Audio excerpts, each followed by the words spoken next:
Au café Montparnasse, le champagne coulait à flots. C'était l'adresse la plus en vogue pour le brunch. Une tartine à l'avocat à 20 € et en prime. Un petit discours sur les vertus de l'agriculture durable. J'étais assis au bout d'une longue table, sirotant un café noir, tandis que ma femme, Ariane, bavardait avec ses amis, rattrapant les potins de la semaine. « Dieu, Émeric doit avoir la belle vie », déclara Bérénice, sans même prendre la peine de baisser la voix. Elle désigna ma direction, d'un geste gracieux, de sa flûte de mimosa. Il passe ses journées à jouer aux jeux vidéo, pendant qu'Ariane travaille pour de vrai. Les autres femmes éclatèrent de rire. Je ne relevais pas les yeux de mon téléphone, faisant défiler les lignes de code que je déboguais depuis 4 heures du matin. « Il ne joue pas », protesta doucement Ariane, mais sa voix manquait de conviction. Après 3 ans à me défendre face à ses amies banquières, même elle commençait à faiblir.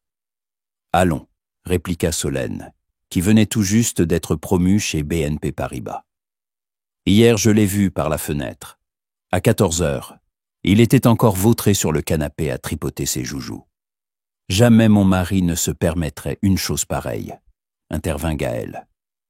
Tristan vient d'être nommé associé du cabinet et hier, il est resté au bureau jusqu'à minuit pour conclure l'affaire Dubois. Lui, au moins, il sert à quelque chose. Sans vouloir t'offenser, Ariane, mais tu n'en as pas assez de tout porter sur tes épaules. Que fait Émeric de ses journées? Les doigts d'Ariane se crispèrent autour de son verre de mimosa. Il travaille sur un projet lié au jeu. Sa réponse évasive déclencha une nouvelle vague de regards lourds, de sous-entendus. Après 3 ans, même Ariane avait du mal à expliquer ce que je faisais de mes journées. Comment expliquer à des financiers que son mari passe 18 heures par jour à écrire un code incompréhensible, à tester des algorithmes capables de bouleverser toute l'industrie du jeu vidéo, ou de ne jamais aboutir? Un projet de jeu, répéta lentement Bérénice comme à un enfant. Comme c'est mignon. Quelle est-ce la prochaine étape?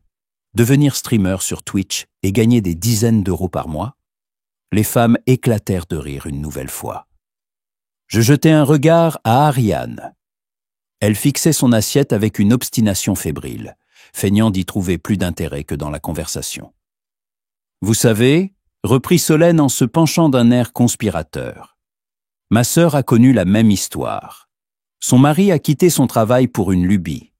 Elle l'a soutenu 2 ans, puis elle a fini par comprendre. Aujourd'hui, elle sort avec un cardiologue, bien plus raisonnable. Je suis là, en fait, remarquai-je calmement. Nous savons bien, répondit Gaël avec un sourire mielleux. Nous nous inquiétons seulement pour Ariane. Elle se tue au travail à la banque et rentre le soir, retrouvée. Un homme au foyer, compléta Bérénice. C'est bien ce que tu es, non? Un homme au foyer. Tu cuisines au moins ou tu fais un peu de ménage, Émeric? Les joues d'Ariane s'empourprèrent. Émeric contribue aussi. Bien sûr, acquiesça Solène d'un air compatissant. Je suis certaine que ses records à Call of Duty doivent bien aider à payer le crédit immobilier. À cet instant, mon téléphone vibra. Je jetai un œil à l'écran, et mon cœur manqua un battement. Cabinet Duhamel et associé, mon étude de brevet. Excusez-moi, dis-je en me levant, je dois répondre. Oh, un raid important dans ta guilde? Lança Bérénice dans mon dos. On ne voudrait surtout pas interrompre des jeux si sérieux. Leurs rires me poursuivirent jusqu'à la terrasse. Je décrochai d'une main tremblante. Monsieur Valois, ici maître Céline Duhamel. J'ai des nouvelles concernant votre dépôt de brevet. Oui? Ma voix se brisa, comme si j'étais redevenu un adolescent de 13 ans. Félicitations. L'Office des brevets a validé l'ensemble des 17 points. L'algorithme de réponse dynamique de l'intelligence artificielle est désormais officiellement breveté. Et ce n'est pas tout. Je viens de parler avec l'équipe de Microsoft à propos d'un accord. Je m'assis lourdement sur un bac à fleurs. Ils acceptent vos conditions. 70 millions d'euros pour les droits complets et l'intégration de l'algorithme. Ils veulent le déployer dans tout leur écosystème de jeux. Xbox, PC Gaming, Service Cloud. 70. Je n'arrivais pas à terminer ma phrase. Millions. Oui. Les contrats seront prêts lundi, mais je voulais vous prévenir tout de suite. Félicitations, Emmerich. Vous venez de créer quelque chose d'exceptionnel. Elle raccrocha, et je restai encore 1 minute entière, fixant l'écran d'un regard vide. 3 ans.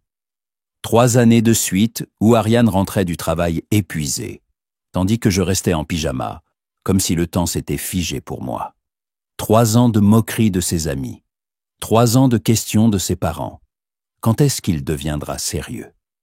3 ans à travailler 20 heures par jour sur un projet que personne ne comprenait et auquel personne ne croyait.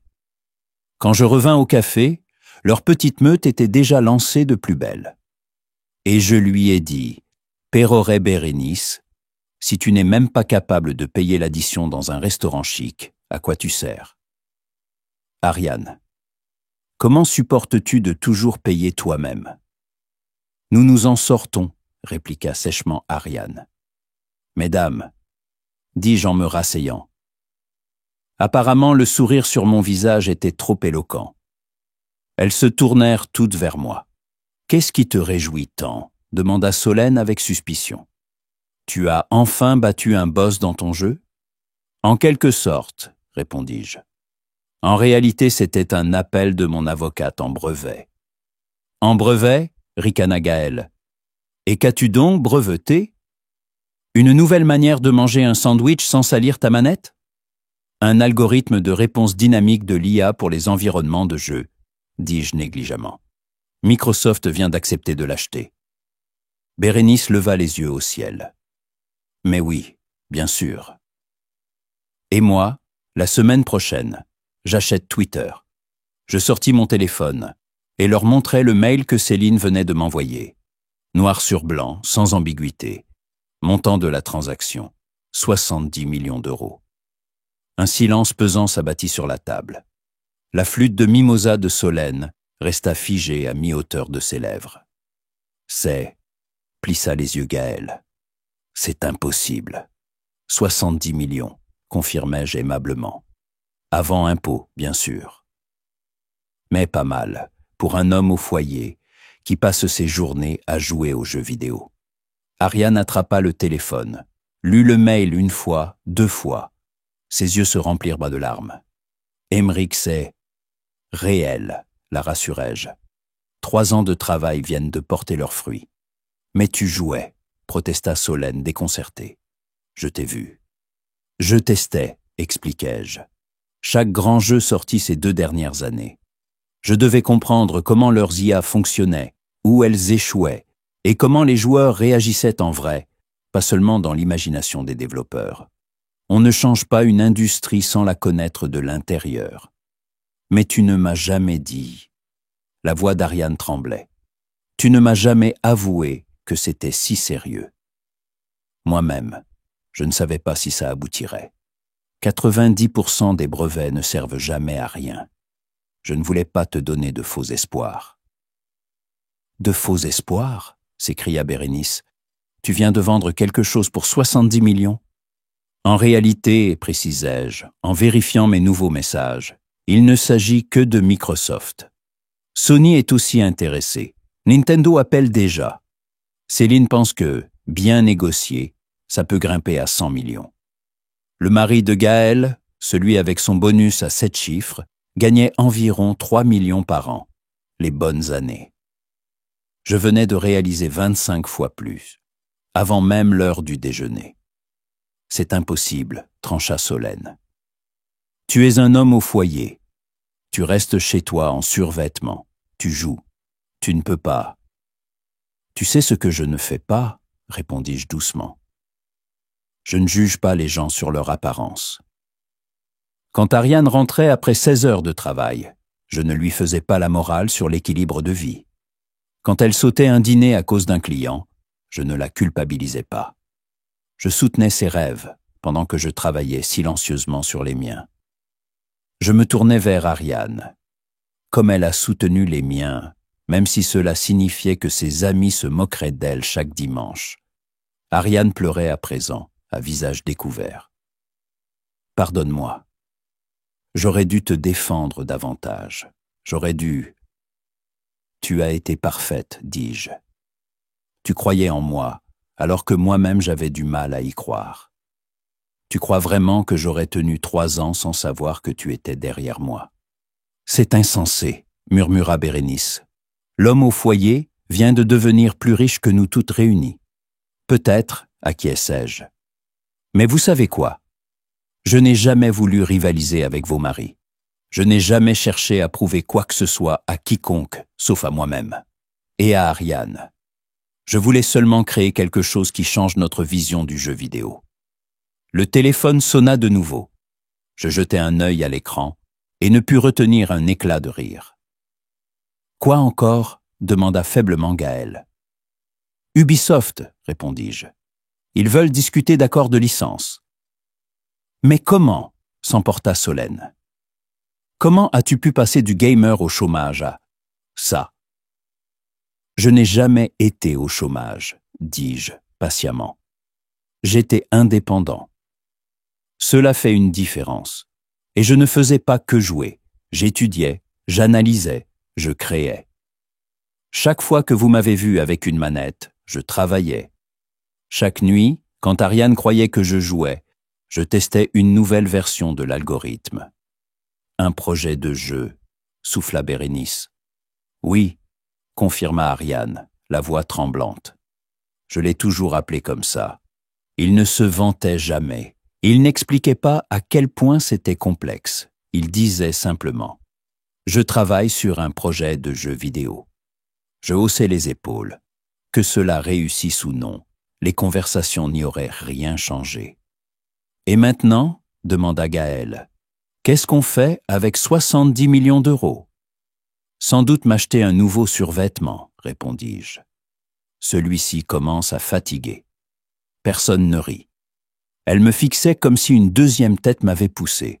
« Écoutez, dis-je, lasse. Je comprends ce que vous croyez, que je profitais d'Ariane, confortablement installée chez moi, pendant qu'elle se tuait à la tâche. Mais nous étions partenaires. Elle assumait la partie financière, et moi, je prenais le risque d'investir dans un projet qui pouvait échouer. Maintenant, ça a marché. Et elle n'aura plus jamais à passer ses nuits au bureau, sauf si c'est son choix. Je pris la main d'Ariane. Nous pourrons voyager. Elle pourra lancer la fondation caritative dont elle rêve depuis longtemps. Ou continuer à travailler à la banque, si cela lui plaît vraiment. Mais désormais, ce sera un choix, pas une nécessité. « Tu comptes prendre ta retraite, à 32 ans ?» s'étonna Solène. « Probablement pas, avouai-je. J'ai encore 3 brevets en attente et une dizaine d'idées à explorer. Mais maintenant, je le ferai à mes conditions. Dans un vrai bureau, pas sur le canapé du salon. Avec des collaborateurs, ajouta Ariane, encore sous le choc. Avec un vrai rythme. Et peut-être même en pantalon, pas en pyjama. N'exagérons rien, répondis-je, ce qui arracha enfin un petit rire tremblant à ses lèvres. Le silence retomba autour de la table. Puis Bérénice s'éclaircit la gorge. « Aymeric, je dois m'excuser. Nous devons toutes le faire. Nous t'avons jugé sans comprendre. C'était mal. Phénoménalement mal, ajouta Gaël. Catastrophiquement mal, renchérit Solène. Ce n'est rien, dis-je, même si nous savions tous que ce n'était pas vrai. Vous avez vu ce que vous vouliez voir. Un type en survêtement, une manette à la main, pendant que sa femme travaillait. En surface, ça ressemblait à ça. Mais en réalité, murmura lentement Solène, tu créais quelque chose d'incroyable. Pendant que nous nous moquions de toi, ajouta Bérénice. Pendant que vos maris prouvaient leur zèle en s'attardant au bureau, repris-je doucement, sans amertume. Moi, je restais chez moi à créer du concret. Différentes méthodes, c'est tout. Le téléphone vibra encore, 3 nouveaux messages d'éditeurs de jeux, 2 de fonds d'investissement et un de ma mère, qui, d'une façon ou d'une autre, était déjà au courant. L'industrie va vivre une révolution, dis-je à voix basse. Chaque personnage contrôlé par l'ordinateur deviendra vivant et naturel. Les joueurs vivront des expériences qui semblaient impossibles jusqu'ici. « Et c'est toi qui as fait ça », dit Ariane, stupéfaite. « Mon homme au foyer vient de transformer toute une industrie. »« Ton mari génial », corrigea Bérénice, « celui que nous traitions de raté, en face, et plus d'une fois. »« On m'a appelé bien pire », répliquai-je en souriant. Généralement par des gamins de 12 ans dans les salons de jeux en ligne. Mais tout de même. La tension retomba un peu. Solène leva son verre. À Émeric, qui vient de nous prouver que nous sommes toutes des idiotes. À Ariane, ajoutai-je, qui croyait en son homme au foyer même quand ses amis la prenaient ni pour une folle. À vous deux, dit Gaël, et à la leçon, il ne faut pas juger un homme à son survêtement. Nous trinquâmes. Le champagne avait un goût plus raffiné qu'à l'ordinaire. Peut-être parce que je pouvais désormais m'offrir le meilleur. Ou peut-être parce que la reconnaissance a une saveur plus douce que n'importe quel vin. Au fait, dit Bérénice avec hésitation, tu as sûrement besoin de conseils en investissement? Tristan travaille dans la gestion de patrimoine. Je ris. Merci, mais Céline va me mettre en relation avec des spécialistes de ce genre de fortune soudaine. Rien contre Tristan. Aucun souci, répondit-elle rapidement. Mais si jamais tu veux prendre un café et nous raconter comment tu as fait. Moi aussi, intervint Solène. J'aimerais comprendre l'aspect technique. Peut-être que ton invention ne servira pas qu'au jeu. Et voilà comment, en 1 minute, je passais de loser en survêtement à l'homme que tout le monde voulait connaître. Ariane serra fort ma main sous la table. Je lui rendis la pression. En réalité, dis-je, il est temps pour moi d'y aller. Dans exactement 1 heure, j'ai une visio avec l'équipe de Microsoft. Nous parlerons intégration. Un dimanche, s'étonna Gaël. Quand on change une industrie, les week-ends n'existent pas, répondis-je en me levant. Ariane, tu restes? Jamais de la vie, dit-elle aussitôt en se levant. Je viens avec toi. On doit fêter ça. En tête à tête, ajoutai-je en voyant Bérénice sur le point de s'incruster. Nous partîmes, laissant derrière nous un groupe qui s'était moqué 3 ans de ce qu'il ne comprenait pas. Dans la rue, Ariane s'arrêta. 70 millions d'euros, murmura-t-elle. Émeric, je n'arrive même pas à concevoir ce chiffre. Pas besoin, répondis-je. Conçois plutôt ceci. Tu n'auras plus jamais à t'excuser pour moi. Ni devant tes amis, ni devant tes parents, ni devant toi-même. Je n'aurais jamais dû m'excuser, répliqua-t-elle vivement. Je regrette seulement de ne pas avoir mieux compris. De ne pas t'avoir soutenu davantage.